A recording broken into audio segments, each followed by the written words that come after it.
Well, welcome to the Power Reclamation Podcast, Damaris. I am so grateful that you said yes to be on the conversation today.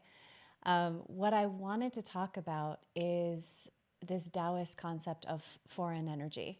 And I know we're going to be going into detail more about it, and this is definitely an area of your expertise. But I first want to share something because this is actually a really vulnerable conversation for me Hmm. because it was never on my radar that such a thing existed.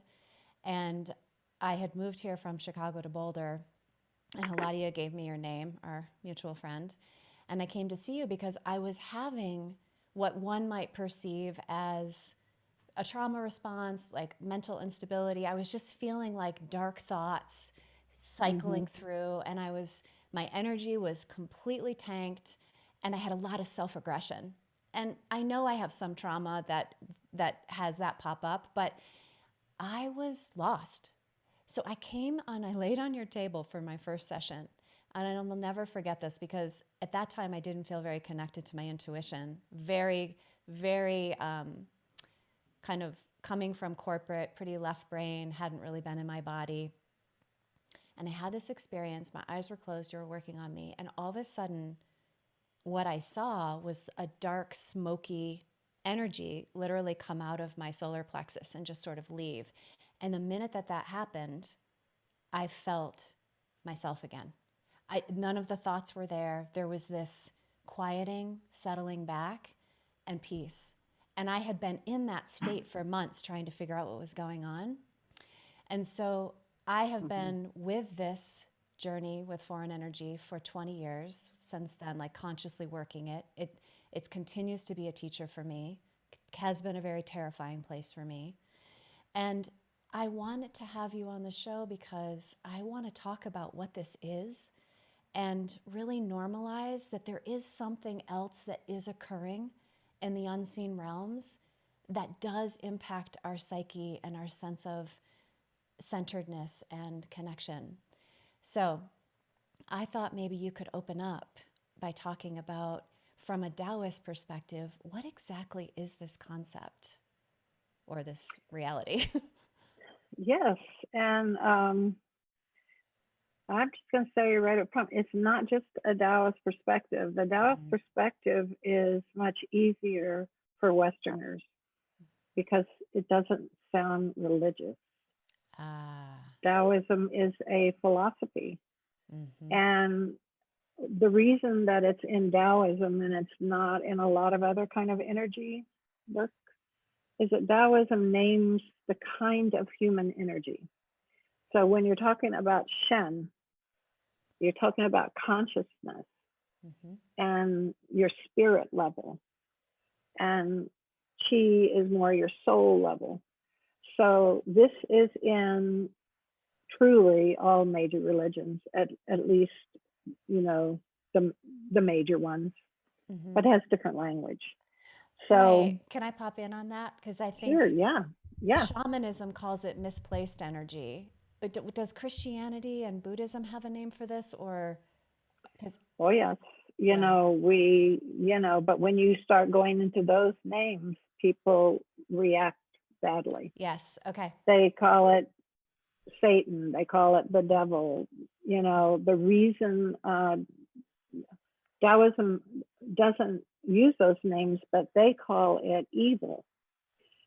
But all of Oh, those names freak people out. yeah, exactly. So, you We don't know, use those. but the thing is, we're going to be talking about a process of naming. And if you're not willing to do that, then you you can't really understand this. You have to name it. Hmm.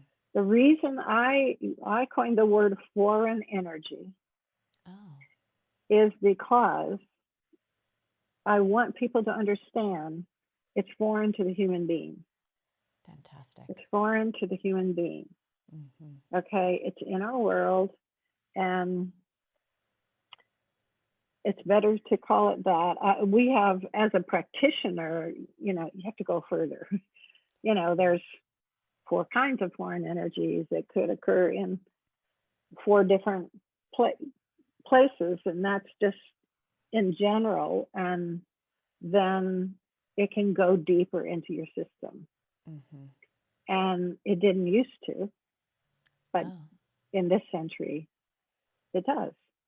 So then our ability to work with it our perception has to go deeper, Mm-hmm. and to understand why, if you keep taking out foreign energy, take it out, take it out, take it out, and it keeps coming back, there's a reason, because that didn't used to happen to people. I mean, this has always been around.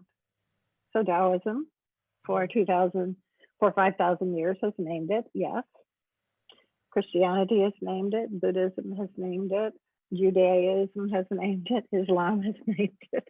Yeah. But we can stick with the Taoist names because, I understand people have trigger things. Mm-hmm. Well, yeah, because there's been a lot of conditioning around a lot of those words, you Oh, know, yes, and so yes, they are loaded. yeah. Mm-hmm. And a So, lot of them are abstract. They're mm, very abstract. good point.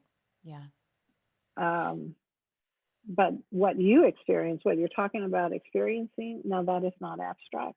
No, it blew my mind. You saw its effect Yes, personally in your life and I your did. probably your health.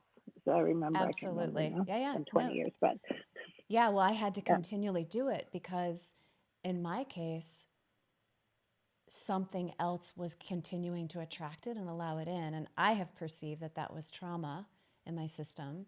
We're going to get into all of that in a minute.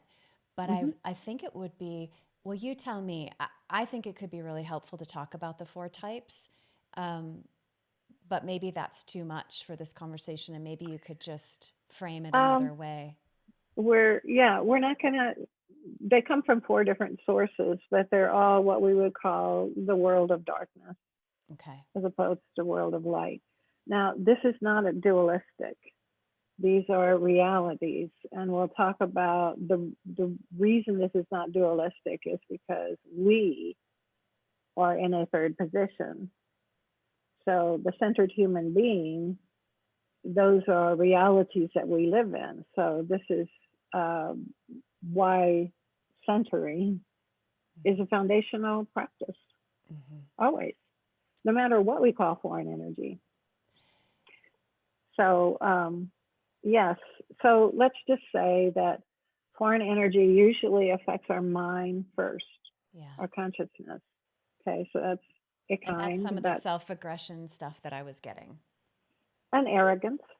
Uh huh. And Can make when we're arrogance. thinking, the self aggression is probably not, because it comes in our mind very subtly, but it's judgmental, maybe about Mm-hmm. ourselves, but about other people. Yep.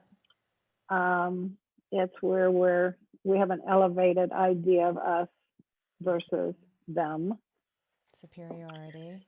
And then see it, because when I developed this work, you know, thank God I developed it back then, because now I would be overwhelmed trying to.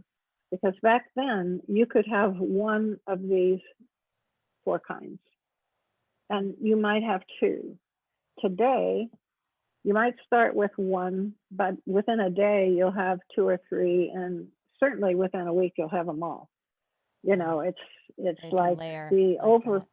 the overwhelm on the human uh, soul Mm-hmm. is much more intense. So, 1 will affect most our mind or our Okay. shen and other systems that's referred to as chakras. In Taoism, it's our cauldron. Mm-hmm. Another kind more affects our emotions. Okay. So that's called etheric. In Taoism, it's called qi, Mm-hmm. or emotions or storyline. Mm-hmm. Um, Another kind are, these see, if one isn't addressed quickly, then it goes into the emotions, and the next is into the physical, Okay. and it's stored in the physical, pretty much like See, foreign energy is like a spiritual virus. And you can have a physical virus. And we know that a virus is, well, hopefully people these days, since Yeah. we're in a pandemic, they understand that a virus is nothing. It's false information until it gets into your cells. Then it duplicates and then it becomes a big problem. Or your immunity reacts to it and learns what it is and can deal with it. Mm-hmm. So if you got a splinter in your hand, your body will first, if you don't pluck it out yourself, oh, got a splinter, that hurts, let's get it out immediately, then it will heal. If you don't do that, your body tries to push it out. Right. Okay, think of like a redwood splinter. Uh-huh. If it can't push it out, it walls it off. Okay, that's what it does. That's what our body knows how to do.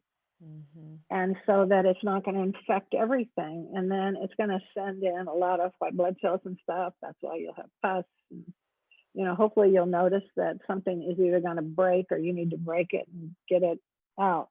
Mm-hmm. It's foreign object. Okay. Right. So I come from a nursing background, and I use, I love this. you know, I use both Western and Eastern medicine. So if we don't get foreign energy out immediately because we recognize those thoughts, Mm-hmm. okay, and that's in the old days. Still today, that's what monks do. That's why they go to confession every day, because they recognize it in their mind, and that's one way. Mm-hmm. Not my way, but get it out. Name it. Name it, get it out. So it proceeds from your mind to your chi body, which is your meridians, to your physical, which means your organs. Uh-huh. Okay, so that's Shen, Qi, Jing. And in your organs, your body will start walling it off. It starts with your wood, your liver, and gallbladder. And different kinds of foreign energy will be in different organs, and then it goes through your system in predictable ways. And you know, back in the day, we could track that. Now it's pretty fast. You know, it's gonna kind of be everywhere. But that's three kinds. The fourth kind will, it's actually truly what a possession is. It's your I. It's your spirit level, your I am, whatever you're going to call it, Mm-hmm. it will be obstructing your I. It will be taking over your I. Okay.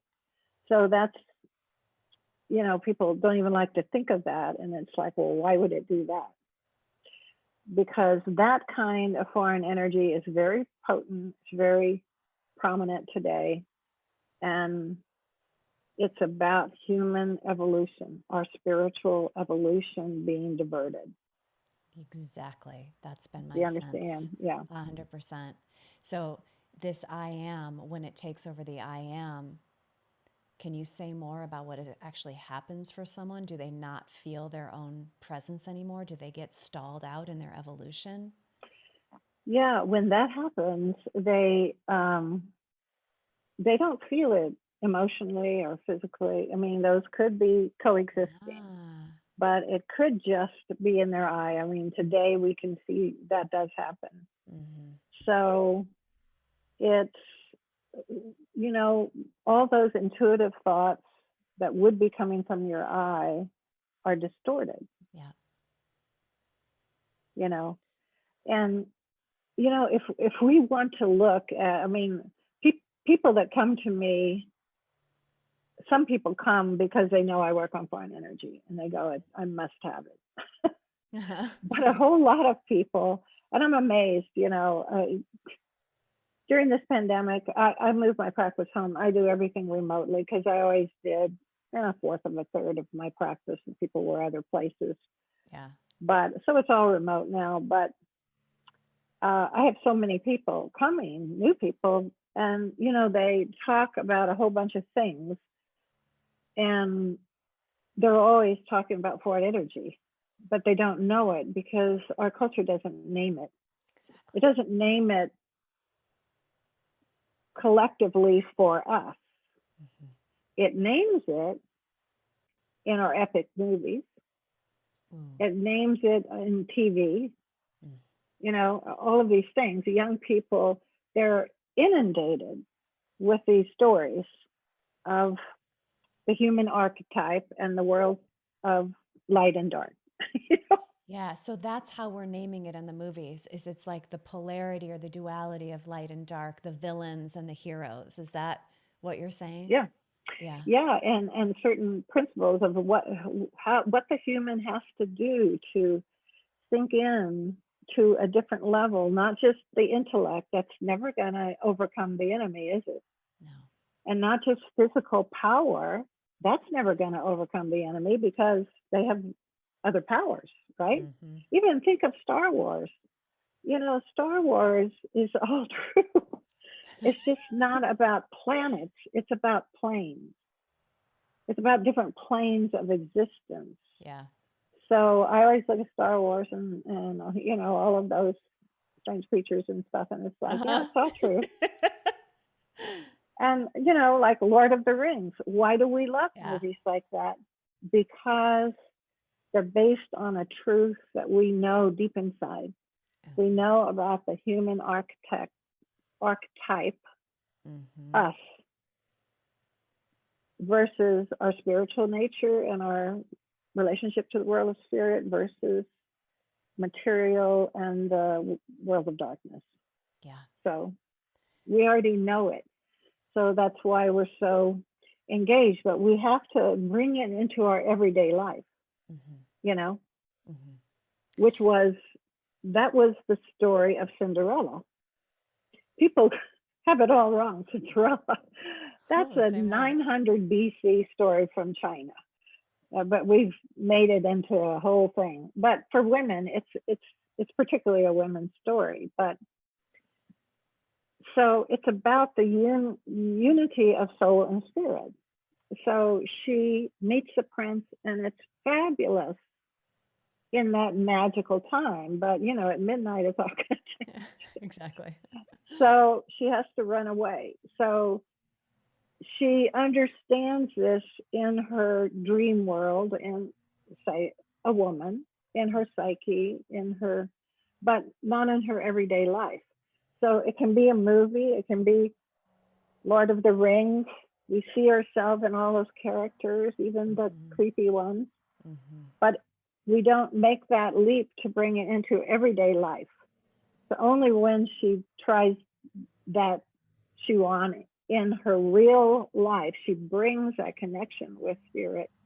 And so into her real life, her everyday material waking existence, then she's made the union. Then she's gotten the That's spiritual marriage.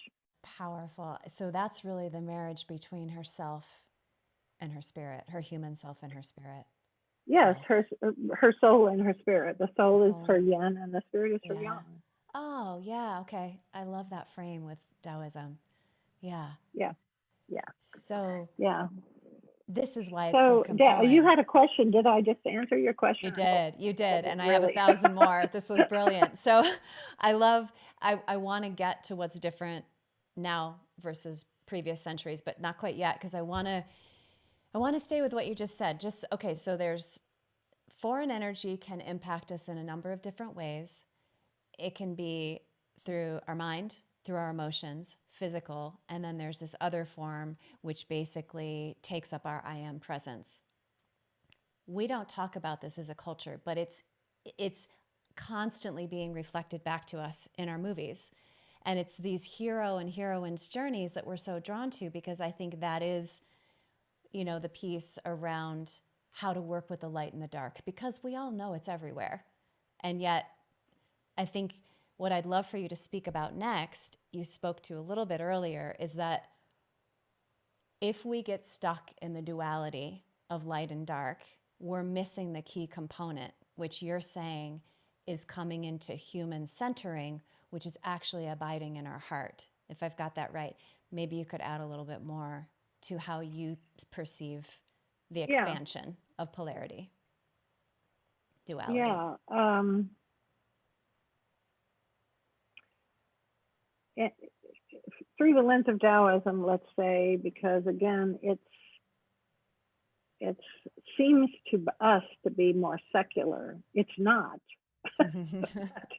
Uh-huh. When we get fresh words, we can take it in better, you know, from the words maybe that got attached to something.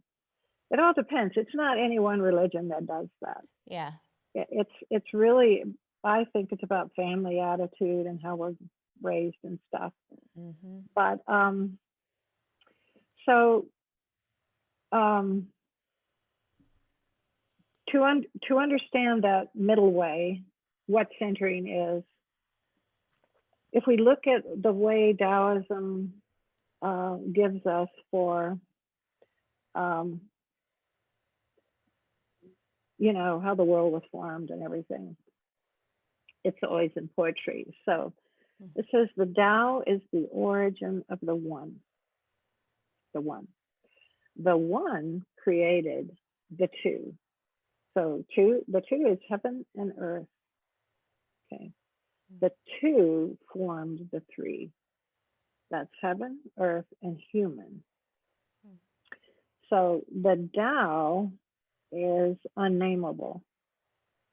And yet within the Tao retracts into itself to form a space within itself for the one, which is the first consciousness. So this is before yin and yang, but those are in our Western mind, we would actually think of those as God and Goddess.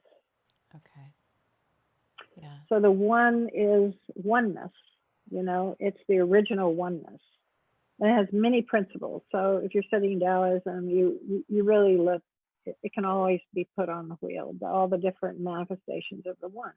Because the Tao we can't name. And when we start naming all these principles and calling them the Tao, that's wrong. It's the one. It's actually the divine feminine, not the divine masculine. But of course, in our culture, she disappears. We name her and then she's gone. She creates,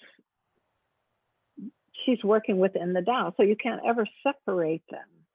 Okay. That's the yin and yang that cannot be separated. Right. But so because she's a manifestation and she's a being and the Tao is unmanifest, non-being, then that works together to create heaven and earth and human. And why, and human, so in our bodies, heaven is represented in our Shen, our upper Dantian, and earth in our lower Dantian. Mm-hmm. But the humanness is in the middle Dantian, in the heart. So it's considered a higher union than the original one because this comes out of choice. So our spiritual being chooses an incarnation in the physical body, in the physical world. Now, in one way you could say, and this, you know, people have their own belief systems, we're really the only part of the spiritual world that incarnates physically, you know, in this world. And this world is an in-between world. How many times we've been told that in all these stories? Mm-hmm. Yeah. So it's an in-between world. It's between these forces. And these forces of light and dark. Yeah, the forces of light and dark. And I'm not saying that the forces of dark are material. Mm-hmm. Okay, they're spiritual as well. Yes. But they have become material. So if we look at things that dehumanizes human beings, makes us more mechanical, more sort of robotic, more about data than spirit, we're falling below the human level. We're falling into a subhuman mind state because of that influence. And we have to live in a world, we have to all use technology. You know, we have to walk this edge between these influences that are making us more subhuman and our true nature. And the only way to determine that for us is in our heart. It's our intuitive mind. You know, some people would call the physical or survival mind and the intellectual mind, but there's a lot of words for them. Okay, so the heart is where we can center. And if we practice, we can go in far enough. In Taoism, you don't just, the purpose of meditation is not just to clear your mind. In Taoism, the first thing is to use your breath and bring yourself in the moment in your body. So it's about body awareness and appreciation and gratitude. And then, you know, we center that in our lower dantian, our lower abdomen. And then our mind, our shin, we use our breath to really let go of all distracting thoughts out to the periphery of our field. Okay, they will be dealt with there. So that's as far, we just use that breath to clear. Our mind is more clear, more still, and more empty. Okay, and only then are we really capable of going into the heart. Okay, because now we've stilled our body and our mind, and we can go in. And that's our middle place, our middle road. That is where we are not awake or asleep. We're not in our outer world or our inner world. We're in this middle place that we have to grow. We have to develop. We're not past or future. Yeah, it's really a present moment experience, embodied Yeah, experience. and that if we retract it in brain waves, we would call that alpha. Right. Okay. Or in qigong, we call it a qigong state. But you have to practice that. It doesn't just happen because all of your education and training, because you had that really strong when you were young. And that's why really, if they let children learn in all kinds of ways and visuals and drawing and art and everything, and it's all participated, they learn really well. So that middle space for an adult is like a dot. You're there and then you're gone. You're asleep. No, now you woke up. You're there. Now you're fully awake because you haven't grown that space. You have to grow it like a little hut or a little private room. But the beauty of that is that when you develop, that's centering, that's creating this place of center and knowing you have a relationship to deep heart, whether you want to call it where your soul rests and actually accesses your spirit or, you know, whatever you want to call it. It's a relationship. So it's training your personal mind, which is connected to your ego. Yeah, all the conditioning. Okay, so but your personal mind isn't fully your ego. You know, there is some differences. It's training that personal mind to trust, to develop this space so that it actually, the personal mind is willing to fall back into this space. And in doing so, invite that spirit level to come forward. And if we do that enough, we narrow the gap. See, there's always, if we're living in the material world, we've grown up and we weren't on a farm somewhere in the mountains away from everything. You know, we grew up in the world. There's going to be a gap between our personal and our impersonal, and the process of centering is narrowing it, narrowing it, narrowing it, so that in any emergency, life and death situations, we can either freak out or we can follow the track that we have trained ourselves in to go in. Mm-hmm. So our personality, our ego lets go of trying to control and save our life. We go in and we're asked, what? You know, what should I do? Am I going to die here? What? And there will always be an inner response if we've developed it. Right. That's the So key. when we can't do that, it's one of the signs that we have foreign energy. Uh-huh. If we know how to do it and we just can't, we get irritated, we get agitated, we can't fall in, it's way too much work, rather than it being the safest place anywhere. Mm-hmm. It's our true home. Then we know there's interference there. Yeah. Yeah. So just to summarize what I think I hear you saying is that the evolutionary path is identifying where centering is, so that like actually really building this relationship with this presence, with our heart, so that we have access to really notice the personal mind, the conditioning, whatever we want to call it, the light and the dark flying by, doing whatever it's doing, and finding this place of rest. But when there's foreign energy present, which foreign energy doesn't really want us evolving, so it's not really happy if we're abiding there, it will try to pull us out. And there's a pulling out that happens in all sorts of ways, which can be collapsing, like you said, like, oh, I just can't do it, or aggression, like I was talking about earlier.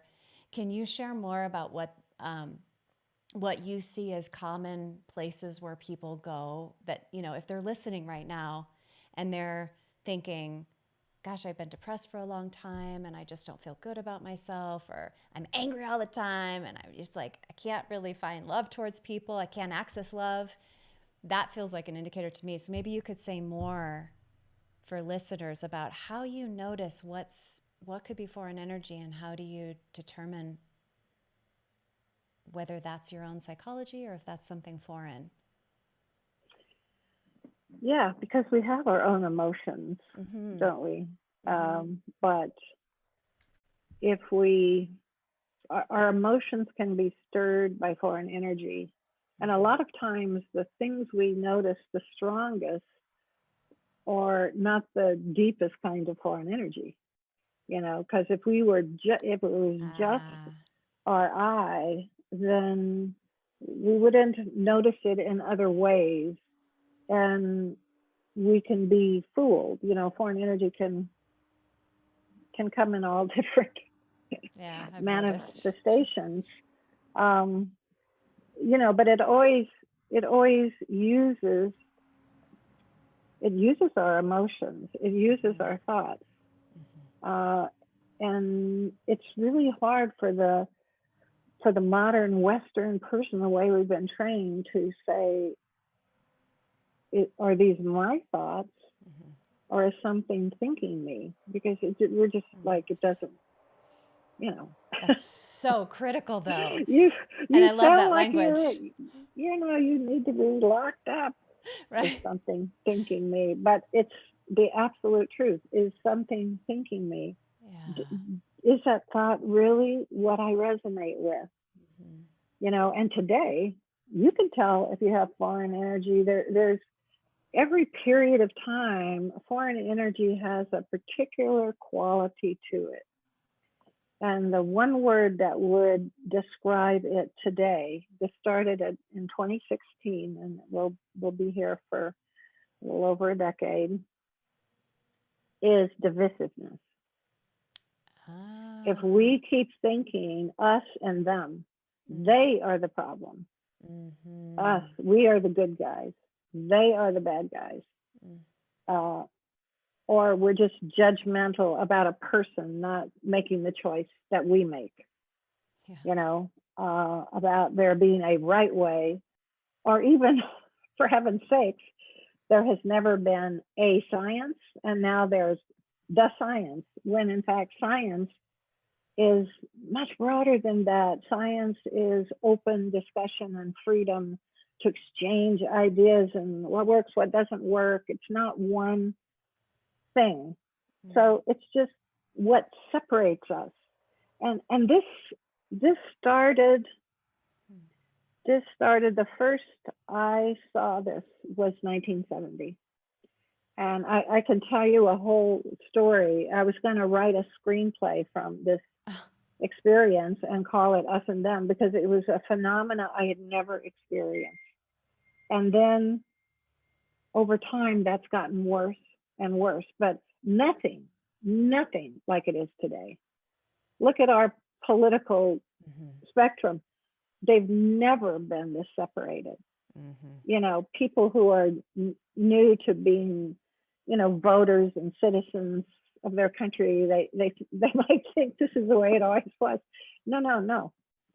So anytime you see this principle of divisiveness, you know, and divisiveness then evolves into because there is an us and we are right and them is wrong, Yeah, then we need to stop their voice. yeah. This is So polarization. yes, This is it's the birth and and censorship, and censorship. science has never Yes. thrived. We've never advanced in censorship. It just, Uh, I understand why people think it's right because the way that their side is thinking mhm, that you should eliminate any other voice. But this is at the core of this is divisiveness. mm, It's not open hearted. So when we see ourselves doing that, it's not just, a guy with a comb over that did it. uh-huh. It's it will infect all of us. Yeah. And that is you know that something is walking around you and tempting you towards a non-heart centered intuitive approach. Mhm. So then your personality will get involved in that and your ego will love to take over. Yeah. So you're not in a safe place, actually. So in those situations, you're out of center. So if you just take whatever you're thinking, whatever your current thing is, and keep bringing it into center and really develop that quiet place and bring it there and just ask your inner, you can call it your spirit because that's the place where you connect directly with the star above your head, your Mm, true higher self. mhm. And if you want to connect with the world of spirit, that's how you do it. You have to be in that place yourself where your aspect of spirit, and then through your higher self, through your star, you can connect with the whole world of spirit. Children do it very easily because, Mhm. their egos are not developed and depends on how they were raised. Yeah. Yeah. So I think that's a key thing about what you're saying is there's a discerning of, and it really doesn't matter what we call it in a certain way of like what's our conditioning, what's foreign energy. It's the how do we begin to recognize when there's interferences between, our heart or our I am presence and how we're behaving in the world. And a key thing you're saying is if there's any kind of polarization, there's something to investigate. Yeah, and there's always going to be a little, but Hmm. today is extreme. I mean, we we Yeah. we actually don't have to go very far at all to name this. If we want to take off our lens of us and them Hmm. and see it, Yeah. it's pretty strong in the world today. So, but for an individual, I think that's one way. Another is if you feel unusually fatigued. Why are you fatigued? You Hmm. haven't done anything that really should be fatiguing you. Yes, we're all in an overwhelm of information, but there's a part of you that can just turn it off. Yeah. and do something makes you happy and feeling safe and grounded. So you can't separate feeling grounded from feeling centered. You have to be centered to actually be grounded. Mm-hmm. The word Tai Chi, people think is about that symbol Tai Chi. Yeah. Okay. Well, Tai Chi means a centered person between heaven and earth. So we see the whole Tai Chi symbol, but we also see the line, the dot of black and the white, the dot of white and the black, and then what? There's a middle spot. Mm-hmm. Okay. So it's representing these worlds of yin and yang that flow into each other. Yin becomes yang, yang transforms into yin. There's a core vertical, not horizontal, pole between heaven and earth. And there's a spot in the middle. So it represents the centered person who is both grounded in the material and open to the world of spirit. Mm-hmm. So a lot of spiritual traditions do not appreciate the grounded in the world, in the material world. Mm-hmm. A lot of it is open, up here and out. It's up and out. It's about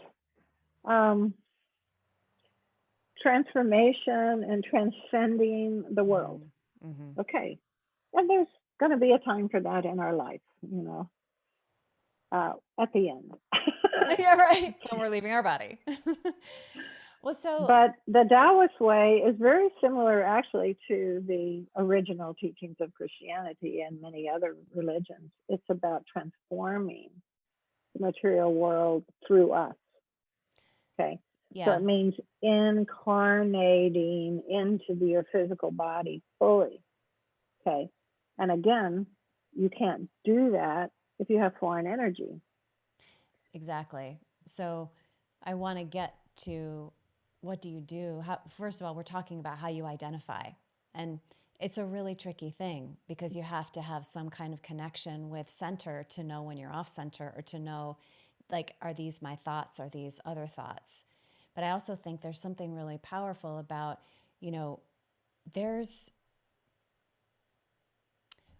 this is the journey of embodiment, and it's all about connecting with our heart and understanding and coming back to there is darkness and there is light. And I think the fear of darkness makes people go into light. They don't want to feel their emotions. They don't want to feel their own conditioning. They want to escape. And that's that whole spiritual bypassing. And I think what you're saying is find a way to identify and practice being in your center, clearing out your mind, being in your heart. And it's so much easier said than done if people don't have this framework of there are other energies at play. And so all those thoughts you're having, like the monks going to confession, they're just clearing out the field.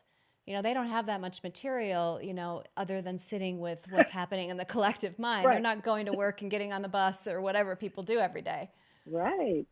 And so maybe we could shift to, everyone's going to have to make their own, obviously, discovery as to whether this resonates for them. But let's say someone is going through a lot of dark nights of the soul, or they're having these collapses, they're having these experiences of anger that they can't resolve. They're feeling very disempowered. They're angry at everyone that they love. How would they begin to look to find out, is this me or is this something else? Besides, cultivating the meditation, how would they understand?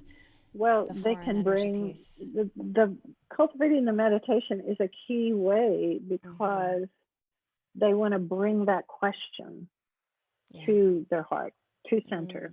Mm-hmm. What do I know about this anger? Mm-hmm. Meaning, what do I know on the deepest level about the anger that I'm experiencing that I can't seem to get out of? So they may get insights there. It's like trust your own inner tuition. If you're clear enough to have developed it. Well, that's the thing, right? There's layers here. Yes, We're talking about there's phases of development, just like yeah, developmental psychology. There's phases of spiritual development. Keep going. yes. And sometimes I'm just going to name the 4 places that we can have foreign energy, Great. because sometimes people can't identify it in themselves, but they can in another way. Okay. Okay. So we can have foreign energy internally and in our outer fields, our way to field. So say 3 feet out from your body, but that's your space. That's really the only thing that's totally your space. Do you, is that really all your space, or are you collapsed into a contraction? That tells you there's something else in your space. You're not taking your space, because that's the one thing you get to choose, no matter what your circumstances. Your outer space, your inner space. The third place is your living environment and your working environment. Okay? Absolutely. Not an empty space that doesn't have foreign energy. Your home, apartment, whatever it is, little cell, your place that you spend a lot of time working. These spaces, because sometimes people go, I didn't believe this at first. Everything that I have learned the hard way, believe me. Like it can't be in a space. And so you have to really get smashed by it being in a space and someone, Exactly. then you believe. Like the smoke coming out of my solar plexus, I was like, what is that? Keep going. yeah. So it can be in In the spaces. space. The third way. So sometimes people can't, like, they don't know what's wrong with them, but they know every time they walk into work, they can feel something toxic or not good. Yeah. And they think of it as emotion and power trips, which it can be, but a workspace can be that way. Okay. So those can be dealt with. The fourth way, a lot of people, and that's almost why I one of the reasons I stopped teaching that really simple way to the general public, because they can clear those, but they have to name that fourth way, and most people, they can't do that. So these are what's called our group souls. Okay. It used to be that your immediate family was your strongest group soul. Okay. There's family fields. So there's your immediate family, and there's your extended family, and there's your lineage. So these family fields is one. Your business. So you have a business or a corporation. I have a lot of clients who've realized they really think they're always coming to me to check their business, because this is how they make profit. And there's something really funky happening here, and it's not going down well. And a lot of times it is foreign energy, and sometimes it's not, but we just want to be able to check it out. Right. And if we can name it, then we're at the first step of getting it dispelled. And personal relationship fields are very important. Yes. So like a marriage or a relationship. So you have person 1 and person 2.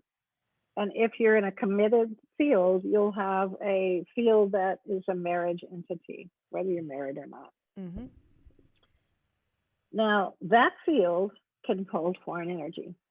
Okay? You bet. So you might have person 1 clear, person 2 clear or not clear, but the foreign energy will weave between them. And if that's how they're experiencing it, that's because they could be clear themselves, but when they're in that dynamic, it just brings out the worst in both of them. So there could be foreign energy in that field. Okay. Right. So then those two people get divorced. Okay. But nobody cleared the field. So what is it? It's a previous marriage entity that still exists, because it has foreign energy. And then they get married again or new relationship. And why does this previous keep imprinting into the new, fresh, new relationship? Why Huh. does it keep doing that? Because it's still there. Until you can get rid of the foreign energy, then it won't be there. It doesn't belong there. It Mhm. belongs in the Akashic records. That's where it should be. And as soon as you get rid of the foreign energy, that's where it will go. And the new dynamic is free to create its own problems, Right. or its own Human dynamics. beauty and blessings and Mhm. wonderful things without that old, whether it's a relationship or a marriage. Okay. So that can Mhm. happen with the business fields, it can happen with relationship fields. To me, today, I think one of the most deeply harmful fields the foreign energy can enter, I call it our life work. Yes. So this is not necessarily our job. It might be, might not. Our life work is a field that starts developing when we're late teens, early 20s. And it's like, like a fern fawn, and it's Yeah. all a knot, and then it slowly becomes a Unfurls. fern. Yeah. Mhm.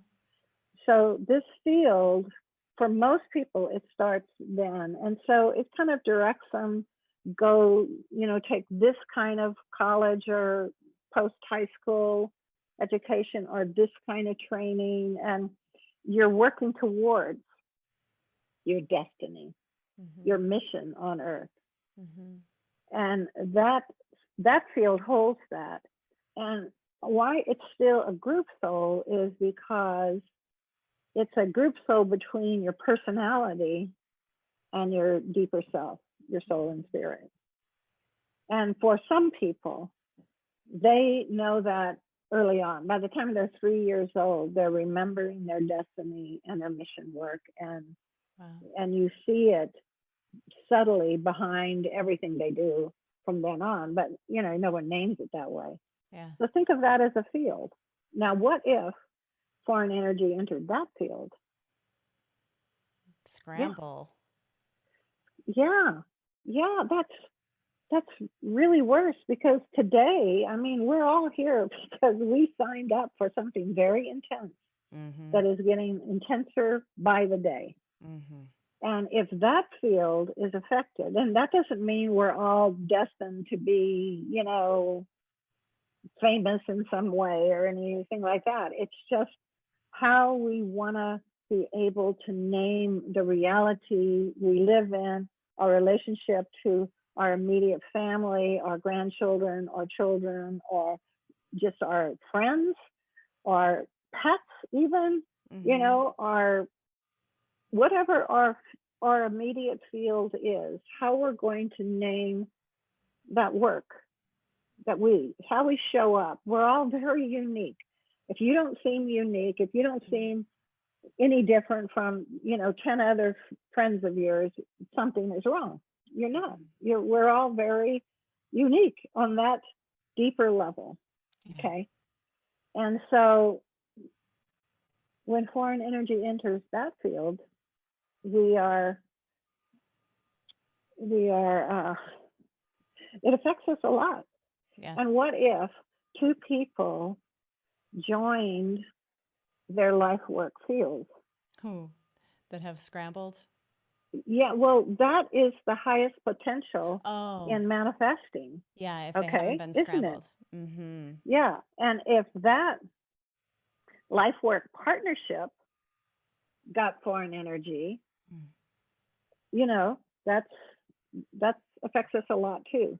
Right. So these are all Wow. ways in all of these group souls in our environments, internally in our outer fields. And you can say today, well, aren't these all the same thing? They might not be at the beginning. Follow it down the road, and a lot of them will be affected. But if you're talking about how can we name this, what can we do? Any person who does healing work knows that there's a whole lot of similar healing work, and we call it Mhm. different things and all Right. that. What really makes it different is how we assess, how we name. Yeah, that Okay. makes sense. So if we are looking at the person in terms of their symptoms, and those symptoms we're using like differential diagnosis, like Western medicine does, and we put those, so, a symptom could be any of three things.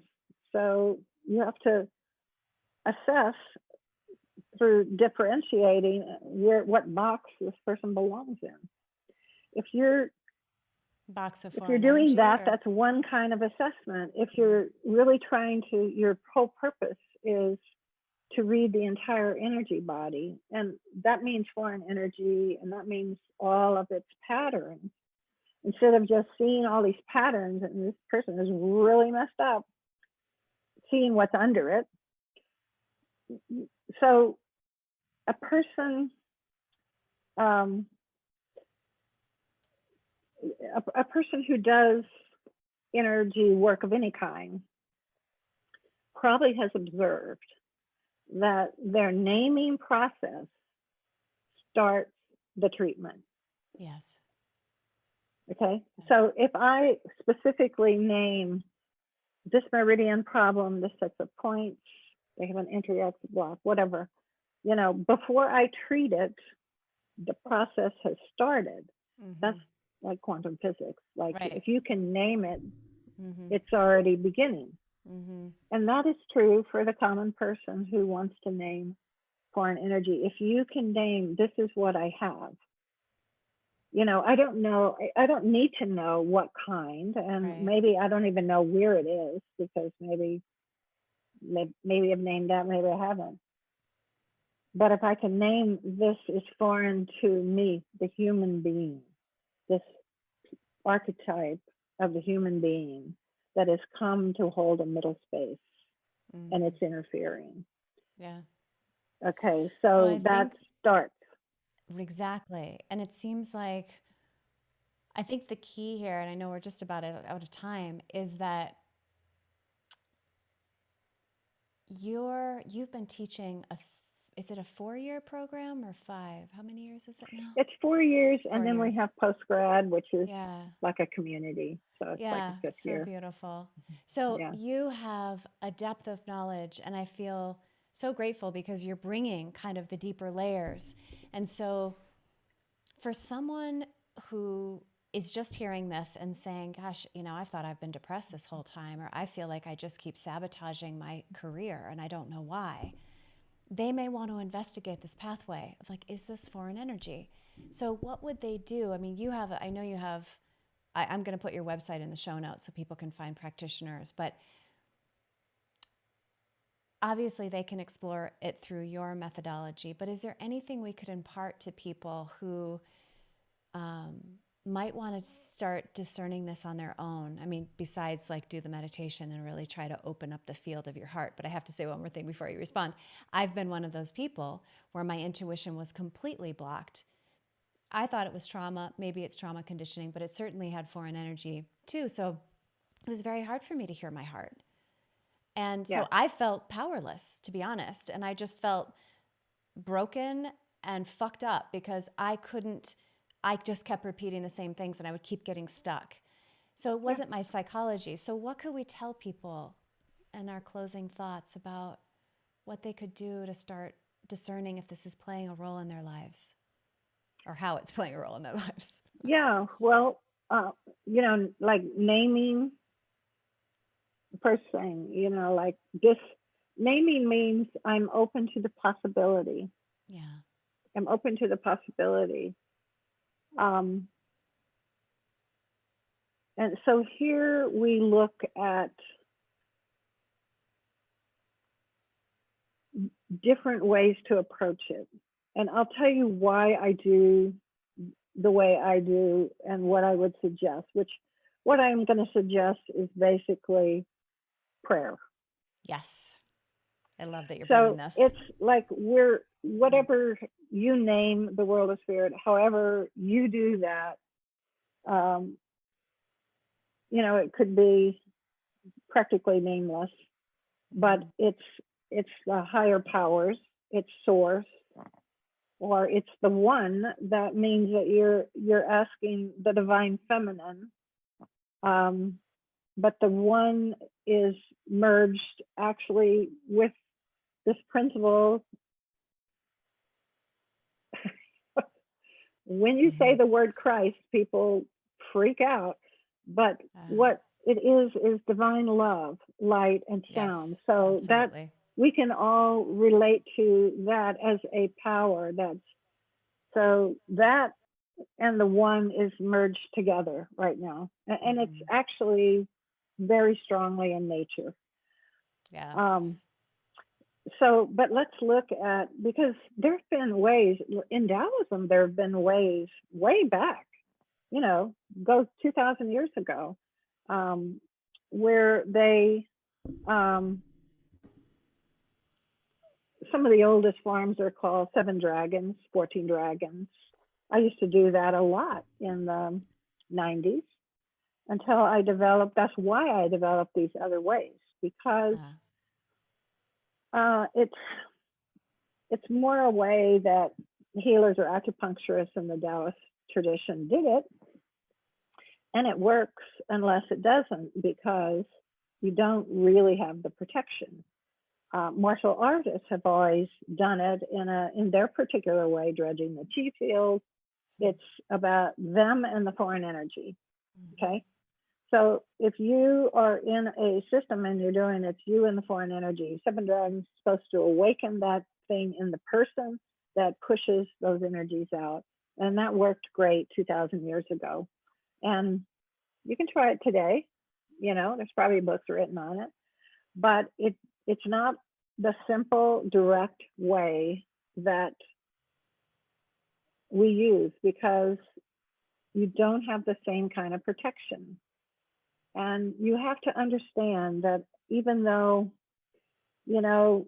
all these modern TV things, that it's kind of like even the Japanese style, it's like it's a little Casper the Ghost. That's not going to be too harmful. And yes, it gets in and it creates havoc, but no, foreign energy has a much more powerful effect than that, and it is much stronger than that today. So we have to understand that it's not a little fairy gone wrong. It's not an animal power thing. It's not a gnome. This is very high spiritual energy that is manifesting this way. So it would behoove us to align with high spiritual energy. Okay? That's what I'm saying. If people really actually recognize if we are humans, and I don't really necessarily think of this in any kind of like an onion layer, because everything is not separated like that. But if we were going to say, we have the humans, we have angels, we have archangels, we have archetype, and we could go on and on and on. This is like archangel, archetype level, if that makes sense to people. So yes, we go into this powerful heart connection and our higher self, which is aligned with higher energies, then we can work with this. It's simple. I've been working with this practically daily for 35 years. Look,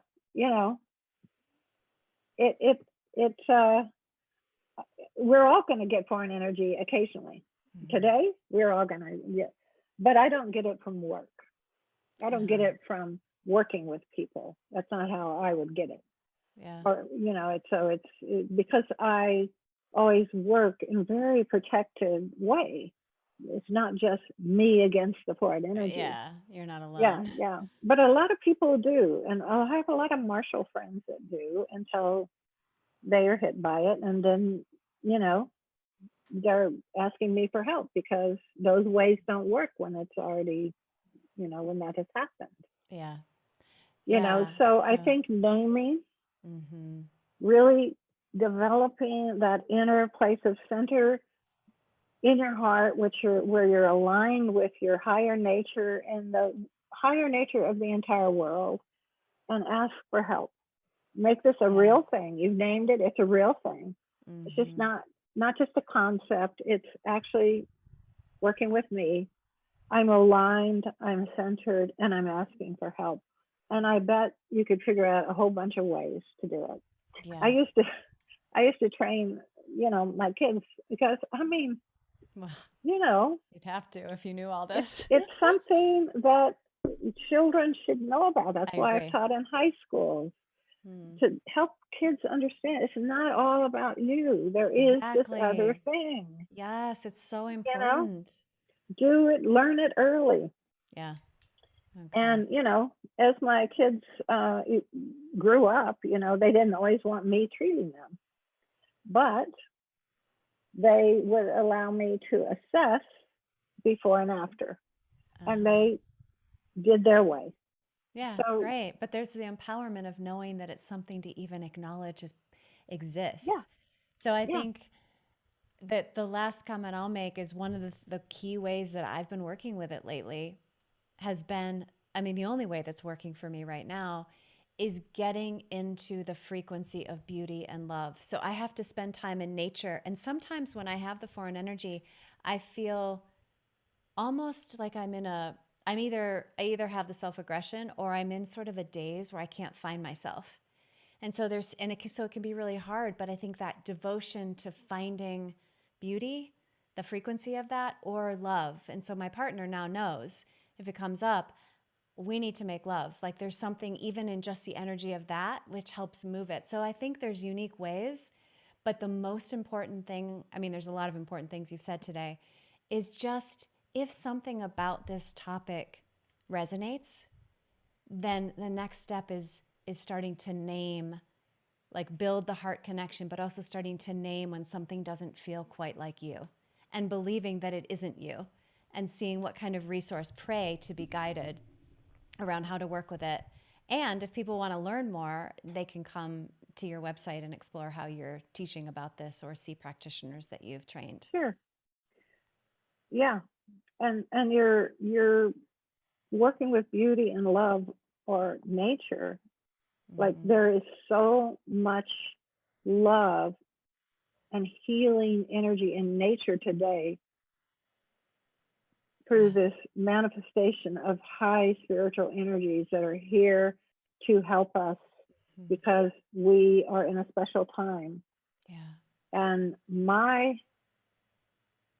what I ask for help always, if I'm really working with foreign energy, is what Christian, Judaic, Islamic, this triad calls Archangel Michael. Yes, that's Okay. right.